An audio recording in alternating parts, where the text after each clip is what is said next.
খুব তো গরমের বেটা লাথি মারবে। আমি কোন লাথি মারি যাবো কিনে জন্য? আমার কথা তো মেনটেন করে না, সবাই তো তোমার কথাই শুনলো। গায়ের লোক যদি তোমার কথা বিশ্বাস না করে সেটা কি আমার দোষ? তাই বলে তুমি অফিসে দেখে নিয়ে আসবা? ও অভিযান নালি মানে আইন ছিল না মগন মগন করছিলে নিরামের কোনো মানুষ তোমার কিছু করবেন পারবি না। এমন কেমন নাই বোঝো? আইন তো মুখে নাম দিলে কই? ও তো হাত মুখ ধোয়ার জন্য পানি আনতে গিয়েছিলাম, নালি মানে ভয় মেলে কিছু জন্য। তুমি যদি ভুল বুঝো কাকে বলে দাও। ও আল্লাহ, এখনো তোমার ঝিঙ্গে হয় নাই। আল্লাহ যে উমরে একদিন ঝিঙ্গে ঝিঙ্গে তোমার দিবি, বুঝাও। তোমাকে কি মনে হয় আসল এই সিআইডি টিআইডির লোক না তো? আমাকে চোখের সামনে তো পড়িনি, চেহারা দেখলি না ক্ষতি করতাম। আমি তো প্রথমে ভেবেছিলাম তোমার ভাবির বাড়ির কোনো লোক হবিনি। এই যে আমি হঠাৎ বড় লোক হয়েছি না, তোমার ভাবি ঠিক পছন্দ করে না। ইলেকশনের আগে আপনার পিছনে আমরা ফেউ লাগানোটা কিন্তু আমার কাছে ভালো ঠেকতেছে না চেয়ারম্যান সাহেব। দাও, তুমি কিন্তু আবার আমারে চেয়ারম্যান ডাকতেছো। আমার কাছে তো আপনি চেয়ারম্যান হয়েই গেছেন, আর আমার ভোট তো আপনিই পাবেন। তাহলে মনে করেন আপনিই আমার চেয়ারম্যান। এইটা তুই কি ধরনের কথা কোস? আরে সবাই যদি তোর মতন হিসাব করে তাহলে এলাকায় কয়জন চেয়ারম্যান হবে একটু হিসাব করতেন। চেয়ারম্যান কয়জন হবে সেই হিসাব বাদ দাও দিনি। আর তোমাকে যে সমস্যার কথা কইলাম সেটা বাদ দিয়ে তোমরা এখন আজারিয়া ফেসাল পাচ্ছিস। সাবান চৌধুরী মনে হয় আপনার জনপ্রিয়তা দিয়ে ভয়ে এই কাম করে বেড়াচ্ছে। খোঁজ নিয়ে দেখেন, ওইটা সাবান চৌধুরীর ভাড়া করা লোক। আমি কই কি ওসব বাদ দেন তো। আরে আমরা এতগুলো লোক আপনার গুণগান করতেছি, আর কোন জায়গার কোন লোক আসে কি কইলো না কইলো তাতে এত পেরেশান হওয়ার কি আছে? তার থেকে চলেন ওই মজনুর দোকানের এক কাপ চা খেয়ে আসি। না, আমি এখন চা খাবো। আজকে তোমরা যাও চা খাও। না,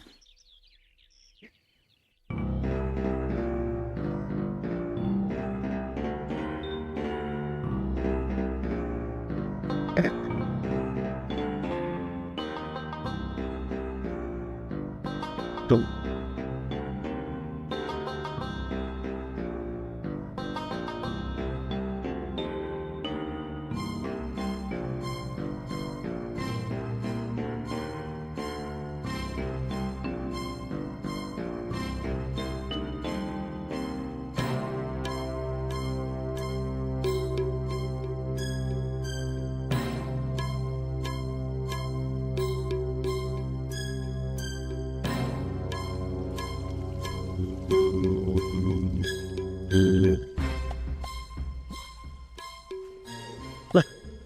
থাক, বেশি লোক করা ভালো না।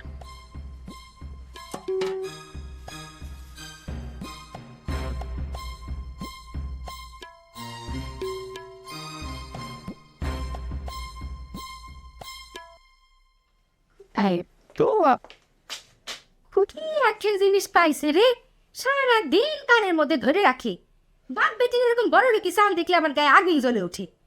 উফ, তোমার জন্য একটু শান্তি মতো মানুষের সাথে কথাও করতে পারবো না, তাই না? শিখছ তো একটা কামই।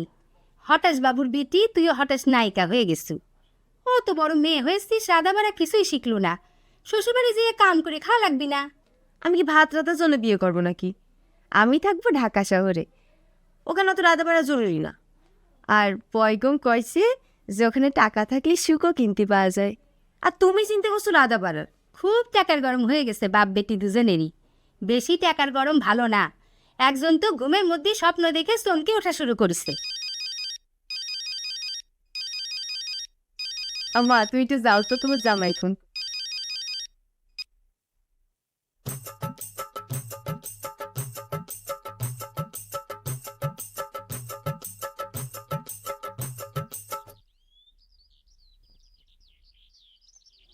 আমি না আজকে আমাকে নিয়ে কোন বাড়ি বলুন? কই যাও মাসুদ? আরে আল্লাহ, আপনি আমার বাসন গায়ে ডাকলেন। এই গ্রামে সবাই তোমার কন্যা করে নেয় ভাই, কন্যা মাসুন।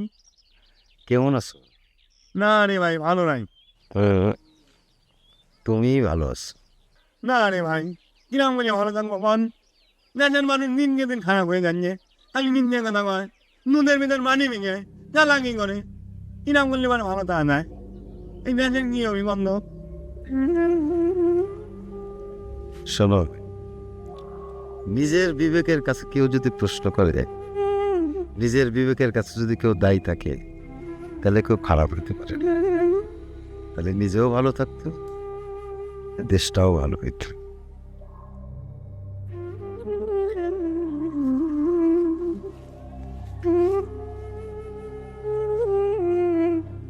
নোংরা কি না ভালো মনে হইল ভাই। আপনি পাও ধীরে ধীরে কই, এই কথাটা কাউ কবেন না। এই কথাটা যদি মানসিক কয়ে দেন, তাহলে আমার এই লগ্নের সাথে বিয়ে হবে নি, তাহলে তো আমার সারা জীবনে বিয়ে হয়ে যাবে ভাই। তুমি না কও ভালোবাসায় পানি মেশানো উচিত না। এখন বুঝতেছ তুমি তোমার ভালোবাসায় কতটা পানি মিশাইছ। কয়ে দিব কেন?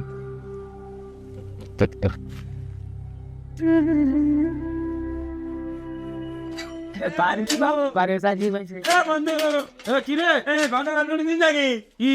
আর গঞ্জা ওই যে আমার বিদ্যুৎ, হ্যাঁ ওই যে এতদিন বুঝি নি কোন ভাত দিনিতে পরে এত আসল কারণে ভাত হয়ে গেছে কি? আরে সে তো ভাত দিনিতে চাষ দিবাই নাই। গ্রামের কোন কনে দেন যে একবার বিয়ে করে গিয়ে মেল করে আর 2 নম্বর সার্টিফিকেট কিনার জন্য ধান্দা করতেছে। ওই যে লগে বিয়ে করবি দে। তুমি এসব কথা কোন দিন পেলে কথা? খালি সব আজারি কথা তুমি আগের থেকে জানো, তাই না? আমার অন্য মিনছে হচ্ছে না, তাই না?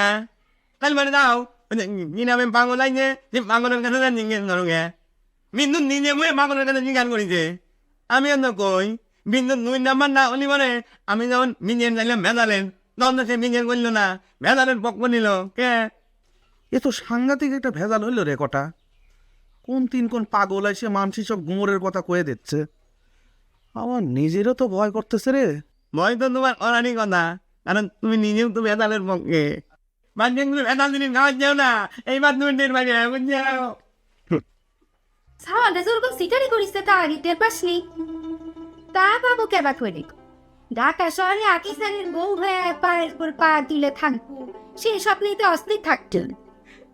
এখন তোর বাপের কাছে আমি মুখ দেখাবো কেবা করে?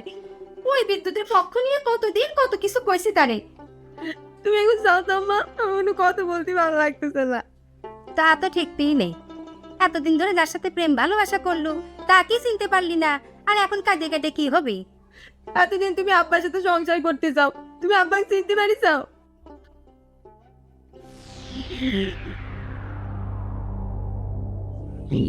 আমার একটা কথা সত্যি করে বলবেন স্যার, আপনি কি দেবেন লোক? ওই একটা জিনিসে আমি খালি ভয় পাই স্যার। স্যার আপনি যদি হাতে আমি পায়ে ধরি স্যার, স্যার আপনি আমার এত বড় সর্বনাশ করেন না স্যার। এলাকায় সৎ লোক হিসাবে আমার একটা সুনাম গড়ে উঠতেছে, মানে এলাকায় তো কোনো ভালো লোক নেই, এই সুযোগে আমি লোকজনের একটু খেদমত করতে চাই স্যার। তুমি খুব ভালো মানুষ। তাহলে হঠাৎ বাবু কয় কে মানুষ? ভালোবাসে কয়, মানুষজন ভালোবাসে তাই কয়। আমি অস্বীকার করতেছি না যে আমি হঠাৎ করে বড় লোক হয়েছি, মানে আমার কামাই যে হালাল সেটা আমি দাবি করতেছি না। মানে হয়েছে কি যে টাকাটা কামাই করেছি ওই টাকা আমি চেয়ারম্যান হয়ে লোকজনের খেদমতের জন্য খরচ করতে চাই। মানুষের খেদমত?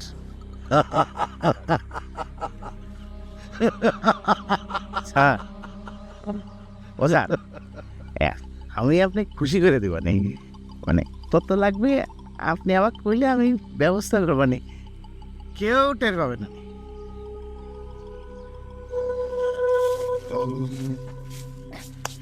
ওঠেন স্যার, ওঠেন ওঠেন স্যার।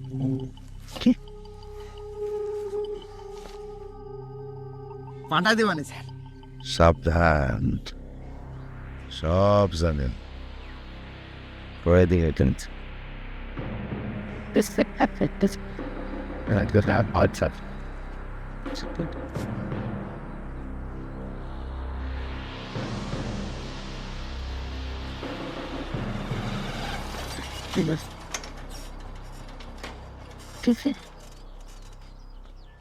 আসসালামু আলাইকুম হুজুর। ওয়ালাইকুম আসসালাম। শুনলো আপনি আমার হারে গ্রামে এসেছেন, তাই আপনাকে দেখার লেগে আমার জানটা আনচান আনচান করছিল। আমার ভাই কি ভালো আপনাকে দেখল। হুজুর, আপনি আমার গ্রামে এসে বড়ই উপকার হয়েছে। আপনি যেভাবে সগলার মুখোশ খুলে দিচ্ছেন, এটার খুব দরকার ছিল। কেমন আছেন? জি ভালো ভালো হুজুর। ভালো না। হুজুর, আমার বাড়িতে একটু জিয়াফত নিবেন। সাবধান, সব জানে, কয়ে দেবো কিন্তু। ও আল্লাহ, এ তো দেখে আমার কথা বলছে।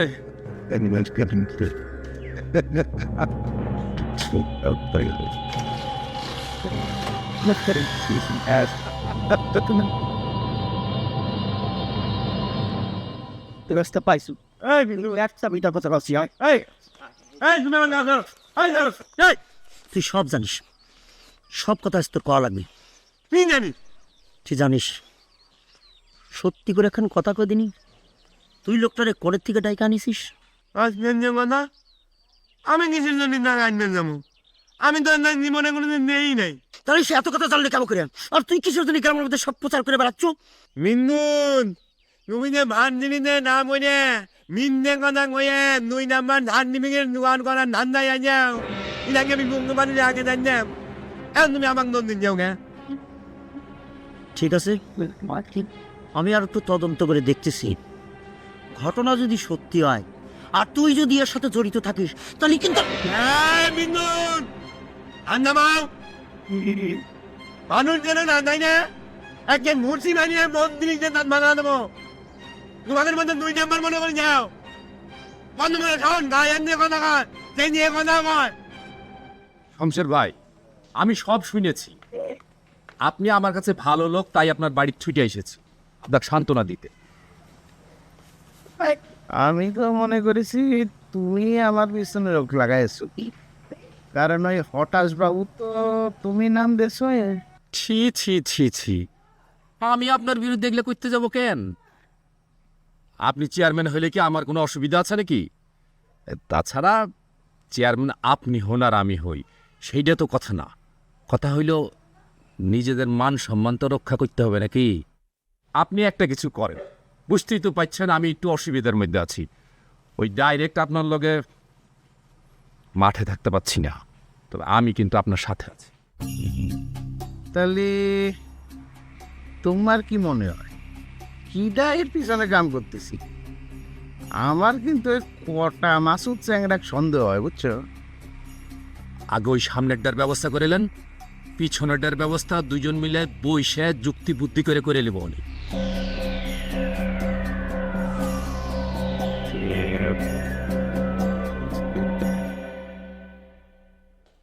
কেন ওই লোকটা তোমার কি করেছে যে তোমার এত ভয়? ওই লোকটা কি জানি যে আমি জানি না?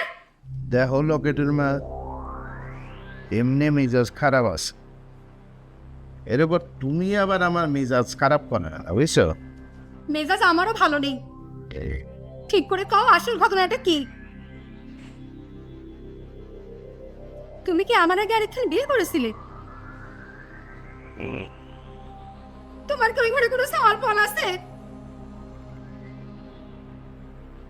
তুমি আমার কাছে সব গোপন করেছো হঠাৎ বাবু। মমতাজ বেগম, পটাশ বাবু হওয়ার পর মানুষের আগের পক্ষে কথা গোপন থাকে না, বরং